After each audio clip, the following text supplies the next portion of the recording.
Ole kangon nagsitilo joy mana ni nang pan trong hong raniwan.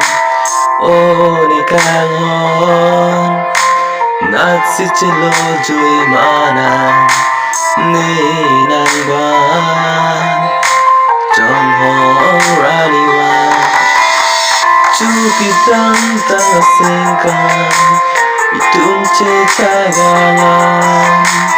Chukitan tangasingkan nang ikananan. Netong neyone kang honang parin. Tengisiyure mekso jan si kami. Nang raji si kai kidoe, nang raji si kai kidoe. Namu na long nang banay, nang theg long rani rangi. Kai ke nang banay, nang tenge ure. Seng le arlosi. Doer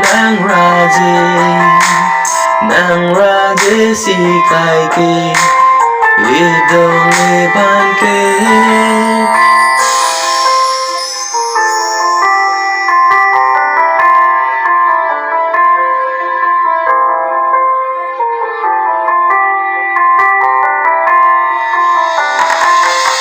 Ole kangon nagsitilo joy mana ni nang ban trong hong raniwan. Ole kangon nagsitilo joy mana ni nang ban trong hong raniwan. Mekso lejan tanang raji si teglong nang pane kai ke pot ne jadi raniwa.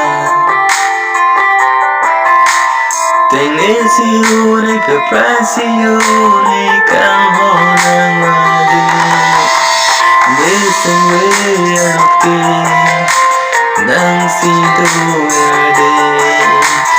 Biarlah nang raji si lidong sonde.